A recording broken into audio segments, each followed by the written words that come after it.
Chers eschatophiles et théophiles, voici pour vous le 7e épisode de l'Atlantide caché dans la Bible. Aujourd'hui, nous verrons comment les Atlantes en sont arrivés à la totale corruption et ce qui leur vaudra 5 grands malheurs causant leur destruction. D'après Platon, les attributs divins qui furent donnés aux dieux, comme les anges descendus sur terre, et s'étaient profondément altérés à cause de leur mélange avec la nature humaine mortelle.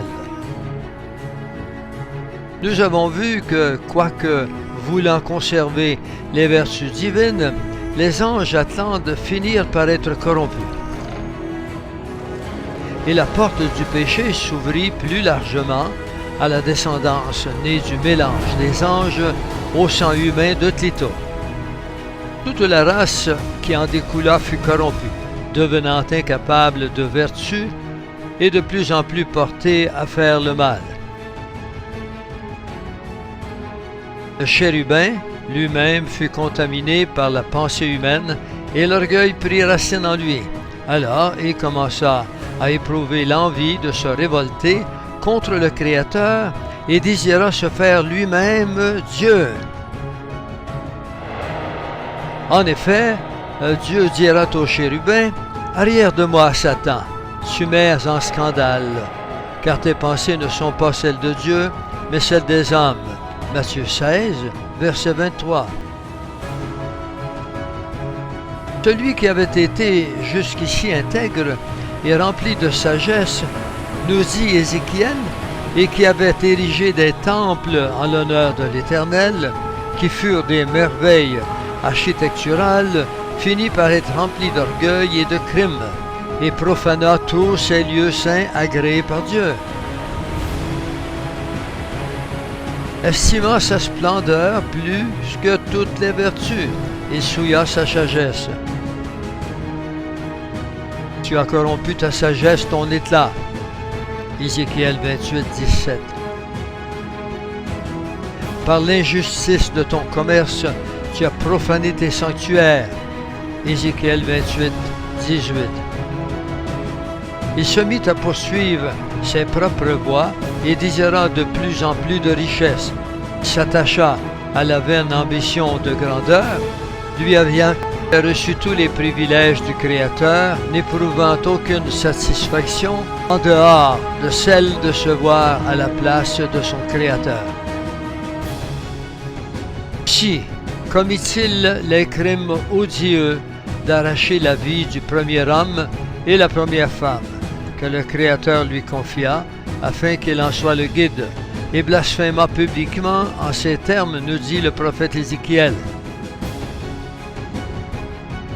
Tu as dit, je suis Dieu, je suis assis au cœur des mers. Ézéchiel 28, 2. La corruption du cœur de ce chérubin le poussa dans son orgueil à la rébellion et l'entraîna à séduire le tiers des anges qui lui furent confiés et qu'il avait initiés à la connaissance.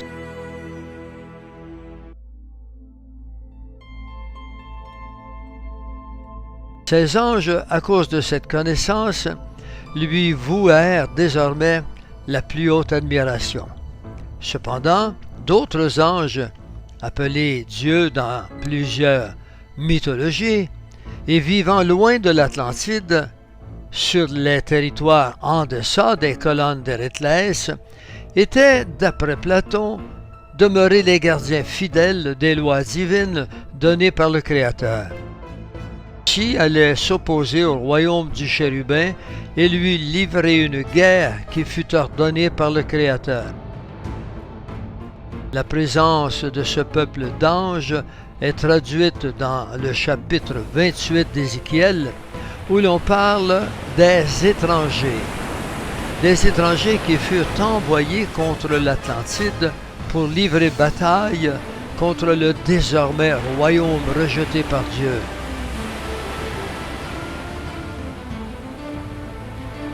Le mot étranger ici doit être entendu comme ne venant pas du territoire de l'Atlantide. Dans Ézéchiel 28, 7, il nous dira « Voici, je ferai venir contre toi des étrangers, les plus violents d'entre les peuples. Ils tireront l'épée contre ton éclatante sagesse et ils souilleront ta beauté. » La Bible nous permet de comprendre qu'il s'agit d'autres anges qui furent établis sur d'autres contrées lointaines et qui demeurèrent loyaux au Créateur. Car qu'ici évoque lui aussi un groupe de dieux que nous entendons comme étant des anges, restés spirituels et vertueux, car ayant gardé contact avec la sphère spirituelle. Ceux-ci ne sont guère laissés piéger par l'attrait de la matière et les sensations de la chair. Il sort de la prophétie d'Ézéchiel que la corruption du chérubin fut l'orgueil, la recherche effrénée des richesses, le désir de domination et la violence. Toutes ces choses qui ont pu parfaire de l'os de l'Atlantide un royaume au cœur d'une violence meurtrière.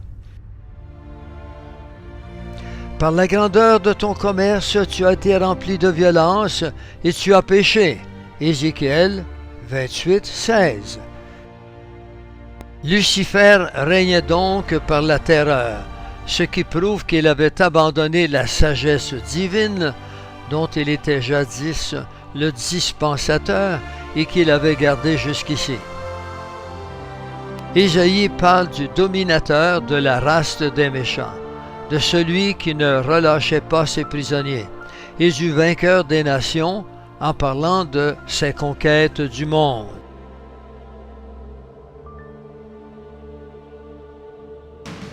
Si les grands malheurs qui se tomberont sur la race de l'Atlantide, le premier grand malheur, la période glaciaire. Il s'agit du premier grand malheur qui arriva sur l'Atlantide et dont nous avons vu qu'il procède de la chute de l'ange, suite à l'échec de sa révolte dans les cieux. Le chérubin fut précipité des cieux sur la terre et attaché à un astéroïde de manière à ne pouvoir inverser sa chute. La chute de l'ange avec l'astéroïde eut un impact sur la Terre qui la fit dévier de son axe de rotation, causant un déplacement des pôles magnétiques et produisant une glaciation qui frappa l'Atlantide, ainsi que plusieurs continents qui perdirent de nombreux animaux, parmi lesquels les dinosaures. Toutefois, ce malheur ne fut que le commencement des douleurs qu'allaient vivre les Atlantes.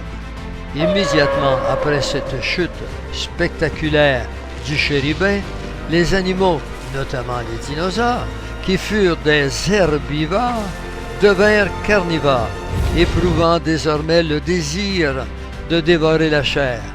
Sur une terre peuplée par les hybrides et des êtres génétiquement modifiés que furent les orques, les nains et tous les êtres mi-homme, mi-animal.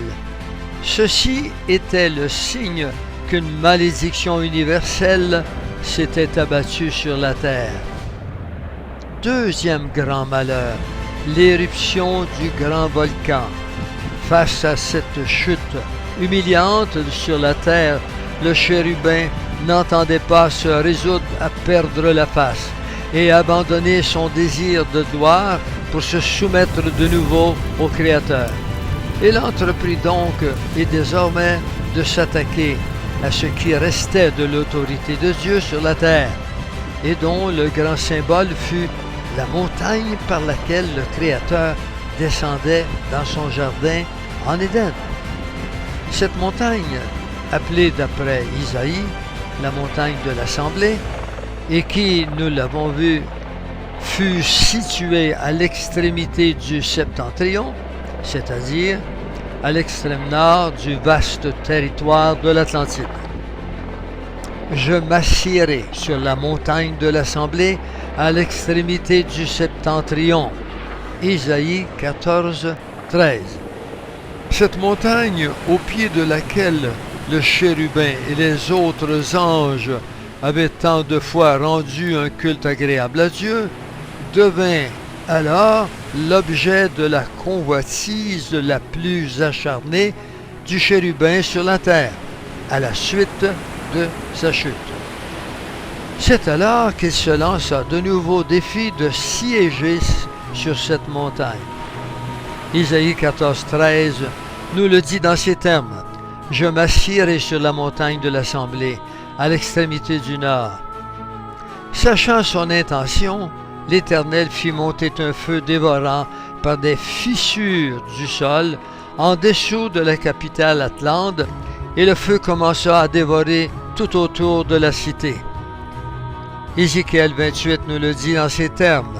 « Je fais sortir du milieu de toi un feu qui te dévore. » C'est ainsi que le centre de la ville où reposait l'édifice contenant le trône du chérubin fut menacé par un feu souterrain qui de plus en plus se frayait un chemin depuis les profondeurs du sol de la ville orgueilleuse et rebelle.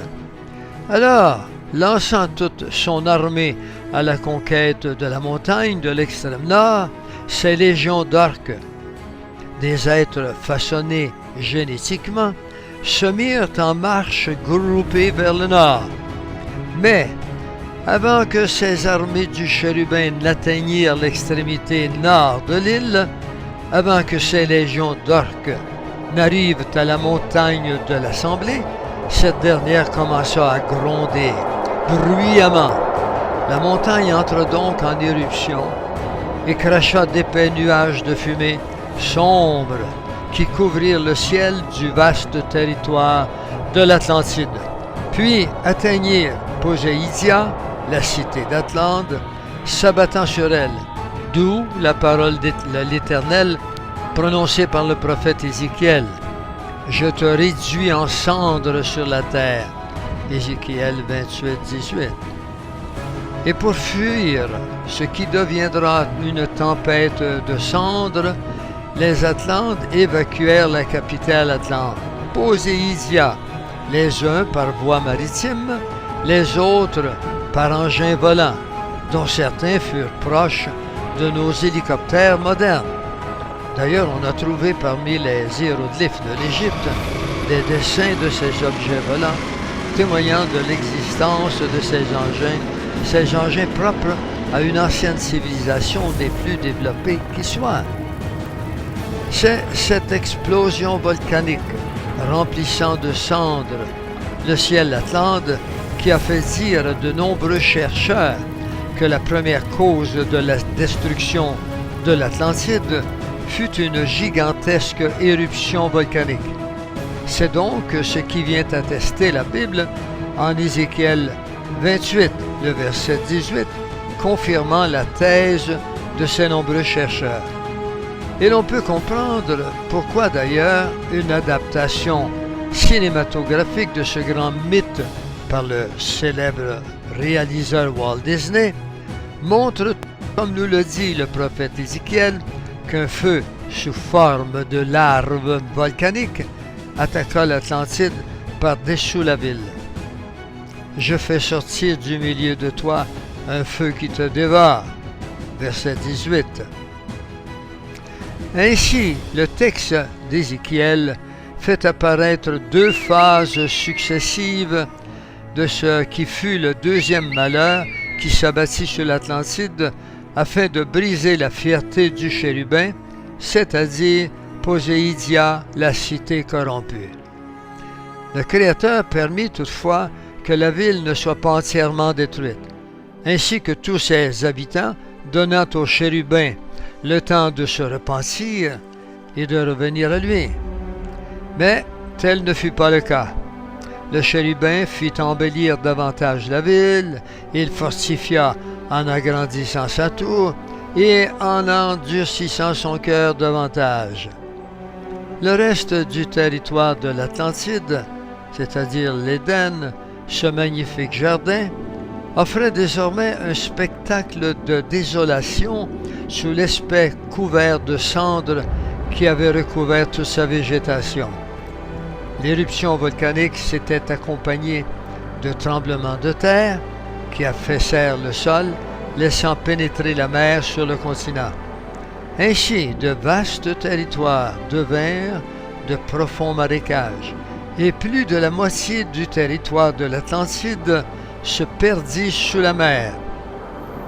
Tous les habitants des îles sont dans la stupeur à cause de toi. Leurs rois sont saisis d'épouvante, leur visage est bouleversé. Ézéchiel 27, 35. Ainsi, les 10 royaumes, seule la moitié de ces royaumes demeurèrent sous forme d'îles. Ce sont ces 5 îles auxquelles Ézéchiel fait référence et sont dénombrées par le médium Edgar Cayce qui les cite. Il s'agit de Poséidia, Arien, Og, Atalia et Ir. Voici maintenant le 3e malheur, la grande guerre contre l'Atlantide. Voici, je ferai venir des étrangers, les plus violents d'entre les peuples. Ils tireront l'épée contre ton éclatante sagesse, et ils souilleront ta beauté. Ézéchiel 28, 7. Le 3e malheur dont le Créateur frappa l'Atlantide fut l'éclatement d'une grande guerre contre l'Atlantide et sa capitale Poséidia, c'est-à-dire contre les 5 royaumes qui restèrent après les tremblements de terre qui accompagnèrent le grand volcan.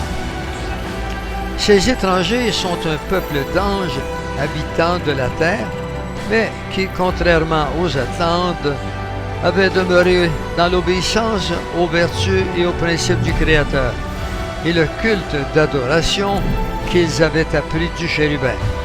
Il leur fut donné une force beaucoup plus grande que les Atlantes, afin qu'ils leur livrent une bataille sans merci à ce chérubin dont ils s'opposaient au désir de domination planétaire.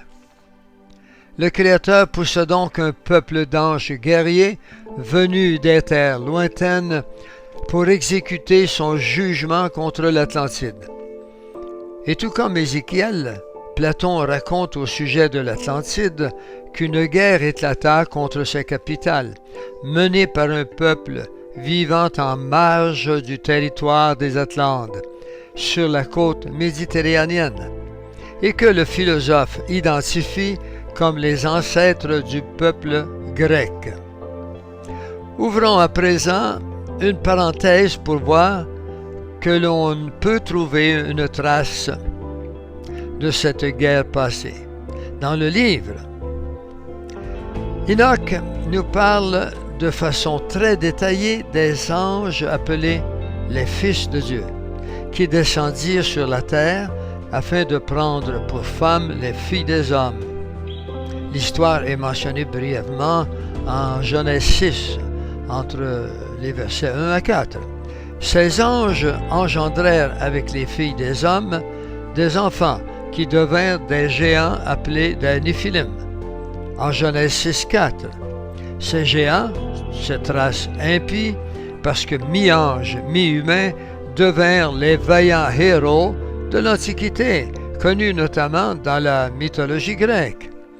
Or, de ces anges, le livre d'Enoch nous apprend qu'ils montrèrent aux femmes du temps de Noé plusieurs pratiques dont l'art de forger des épées, de se peindre les sourcils, de jeter des sorts, d'envoûter, de pratiquer l'astrologie, sans toutefois qu'Enoch ne mentionne d'où il tenait de telles pratiques. Ces pratiques ont été la source de corruption des hommes et des femmes du temps de Noé. Il est pertinent de penser que ces anges tenaient ces pratiques du temps pour avoir vécu en ces âges sur la terre, car de telles pratiques ne pouvaient provenir des cieux auprès du Dieu saint.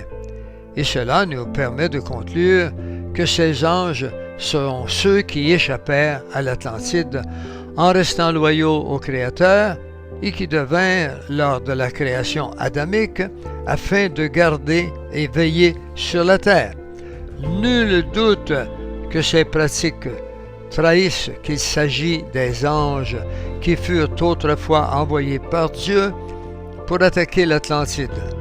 D'autant plus qu'on voit l'Éternel leur reprocher d'avoir enseigné l'art de la guerre et de forger des épées aux hommes, art qui fit leur force autrefois contre l'Atlantide à laquelle ils livrèrent bataille. Il s'agit donc d'un retour en Genèse, la Genèse des anges qui exécutèrent le jugement de Dieu contre la civilisation atlante. Sans doute, après avoir massacré les Atlantes, ces anges devinrent des anges méritants, se voyant désormais confier le nouveau rôle de gardien de la nouvelle terre refaite pour Adam. Cependant, on voit que par la suite, en Genèse 6:4, ces anges ne resteront pas fidèles à l'Éternel. Les méritants du temps d'Enoch n'étaient pas restés fidèles au Créateur, car ils bravèrent l'interdit en décidant, comme le chérubin le fit avant eux, de prendre les filles des hommes pour leurs femmes et d'engendrer avec elles une race dont ils espéraient qu'elle gouverne la terre et domine la race humaine adamique. Ils voulaient avoir une descendance royale qui perpétuerait leur nom, comme le fit le chérubin dans l'Atlantide. En outre, s'agissant des enfants de ces anges et des femmes, Enoch leur donne exactement la même appellation qu'en Isaïe 14, race de méchants. Or, cette même appellation fut donnée premièrement aux enfants nés du chérubin et de la fille du premier couple humain assassiné. Voici Enoch chapitre 2. Il arrive avec 10 000 de ses saints pour juger toutes les créatures, pour détruire la race des méchants et réprouver toute chair à cause des crimes que le pécheur et l'impie ont commis contre lui. Dites-leur à ces intelligences célestes: vous avez eu le ciel pour demeure, mais les secrets d'en haut ne vous ont pas été révélés. Cependant, vous avez connu un secret d'iniquité, et vous l'avez dévoilé aux femmes dans les mouvements de votre cœur, et par là vous avez multiplié le mal sur la surface de la terre. Enoch 16, les versets 3 et 4. De quel secret d'iniquité l'Éternel parle-t-il dans ce texte d'Enoch? Il est logique de penser que c'est celui de la première union entre un ange et une femme, celle du chérubin et de la jeune Clito dans l'Atlantide. Et le passage d'Enoch précise bien que les secrets du ciel ne leur avaient guère été révélés, mais ils ont appris un secret d'iniquité, signifiant que ce secret ne pouvait provenir que de la terre, et donc de l'Atlantide, où ils avaient été témoins de ce péché et de toutes ses conséquences.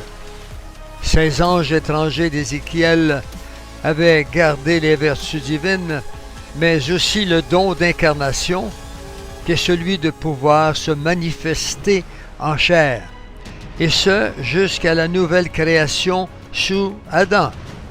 C'est ce don d'incarnation qui leur permit de venir physiquement auprès de filles descendantes d'Adam et de coucher avec ces dernières. Il ajoute que les défenseurs de la loi de 1 combattirent les fils de Bélial, exécutant ainsi le jugement du Créateur contre ce peuple atlante, devenu orgueilleux et corrompu. Cela rejoint très bien le prophète Ézéchiel et le récit du philosophe Platon. Pour revenir à la guerre qui se déclencha, Ézéchiel va nous permettre de comprendre que les anges furent remplis de violence parmi tous les peuples d'anges de la terre, afin de détruire la race des méchants et de vaincre les innombrables armées d'orques, les ennemis, en Isaïe 14, 21. Ces anges venus de l'extérieur du continent Atlante attaquèrent donc l'Atlantide et sa capitale Poséisia, et bataillèrent jusqu'à atteindre physiquement le chérubin qui mourut percé de coups. Et tu mourras comme ceux qui tombent percés de coups au milieu des mers. Ézéchiel 28, verset 8. Cette grande guerre avait pour but d'atteindre l'intégrité physique des anges, qui s'étaient mêlés aux filles du chérubin, et de leur faire perdre définitivement le privilège d'avoir un corps physique. Ces corps dont l'Éternel leur fit don pour mener toutes les expériences d'une vie biologique sur la terre, c'est-à-dire dans la matière. Il est donc logique de conclure que leur corps physique devenu mortel a été détruit au cours de cette guerre, puisque les anges étrangers les percèrent de coups. Et tu mourras comme ceux qui tombent percés de coups au milieu des mers. On l'a dit au préalable, Ézéchiel 28, le verset 8. Maintenant, le quatrième grand malheur, un abîme de ténèbres. Après la grande guerre qui frappa l'Atlantide et atteignit jusqu'à son chef, Ézéchiel décrit encore un quatrième malheur sur la ville demeurée déserte après la mort de plusieurs de ses habitants. On le voit dans Ézéchiel 26, le verset 19. « Quand je ferai de toi une ville déserte, comme les villes qui n'ont point d'habitants, quand je ferai monter contre toi l'abîme. » Et la référence à ces ténèbres vient plutôt du mot « abîme », cité en Ézéchiel 26, 19, et qui se définit comme un gouffre très profond, ou une immensité effrayante et dangereuse. Dans ce passage, on voit que la guerre aura donné lieu à un massacre des habitants de l'Atlantide et que la capitale sera déserte au moment où un abîme montera contre elle. Il faut entendre un grand vide de ténèbres qui recouvrira non seulement le ciel Atlante, mais aussi la terre entière, annonce d'un anéantissement devenu inéluctable. Le terme abîme suffit pour comprendre que le phénomène a une envergure planétaire et que les autres anges, ayant combattu et vaincu les Atlantes, seront rappelés vers les cieux à ce moment-là. Cette image illustre bien la réalité de ce malheur, car les élites qui nous dirigent savent pertinemment tout ce qui s'est passé sur l'Atlantide avant qu'ils subissent le grand cataclysme qui acheva de l'engloutir sur les mers. Les Atlantes dont il resta que quelques races et quelques rares habitants seront donc subitement coupés en énergie pour éclairer la ville et seront dans l'effroi face à ce qui devra advenir suite à ces effrayantes ténèbres.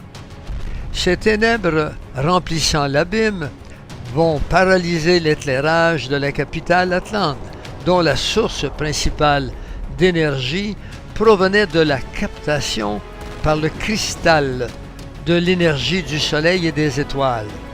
Et le soleil de l'Atlantide lui-même s'éteignit.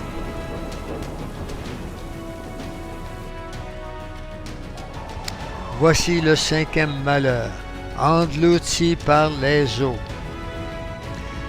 Ézéchiel 27, 34. Et quand tu as été brisé par les mers, quand tu as disparu dans les profondeurs des eaux, presque immédiatement après la montée de l'abîme contre la ville, la dernière étape amenant à l'anéantissement de l'Atlantide arriva. un cataclysme d'une ampleur planétaire se produit. La grande masse des eaux constituant les océans se souleva de sa base, par des tremblements de terre causant des raz de marée et des tsunamis dévastateurs. Ces tremblements de terre causèrent l'affaissement du continent Atlante dans un vase creux et le fit littéralement disparaître sous les eaux. Ce grand cataclysme survint immédiatement après la montée de l'abîme de ténèbres contre l'Atlantide. Quand je ferai monter contre toi l'abîme, et que les grandes eaux te couvriront. Ézéchiel, verset 19 du chapitre 26.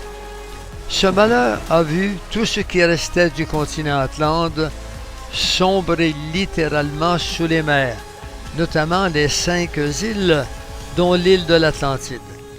Un cataclysme qui a fait dire à plusieurs autres légendes anciennes qu'il y a eu plusieurs déluges et non pas un seul survenu à l'époque de Noé dans la Bible. Ils n'ont donc pas tort. Il y a bien eu une grande inondation avant le déluge de Noé. Si l'on considère ce grand cataclysme qui causa l'engloutissement de l'Atlantide, qui sera suivi d'une répercussion mondiale, d'autres passages décrivent de façon claire cette catastrophe qui fut le premier déluge et l'engloutissement de l'Atlantide.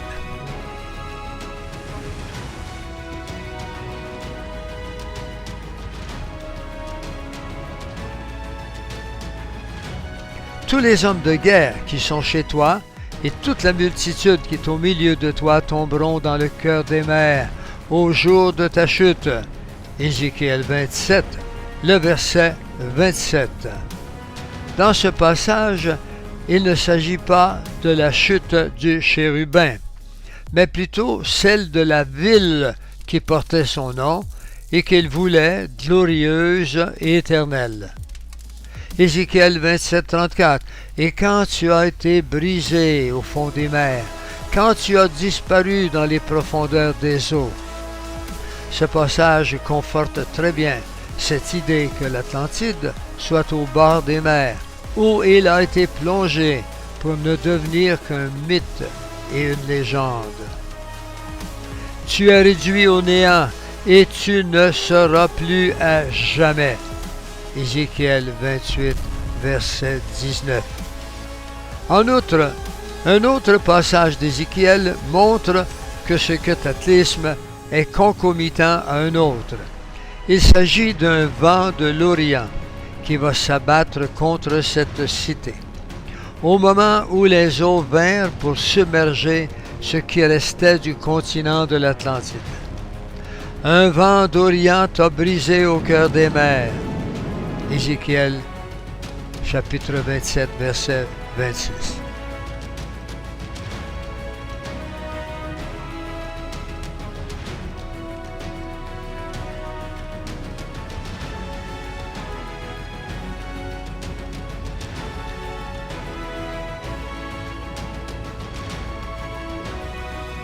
Ce vent achève donc également la série des malheurs pour constituer ainsi ce qu'on peut appeler un jugement cosmique, c'est-à-dire impliquant la terre par les tremblements de terre, les déluges par l'eau, les laves volcaniques par le feu, le vent, les ouragans, mais aussi la guerre par les épées, les chutes d'astéroïdes et les nuages de ténèbres, c'est-à-dire l'abîme.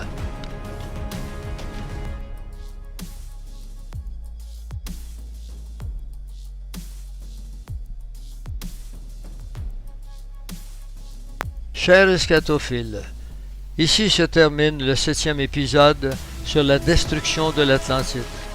Demeurez des nôtres afin de constater comment la fin de l'Atlantide dépeint bien le commencement de la recréation en Genèse 1, entre les versets 1 et 2.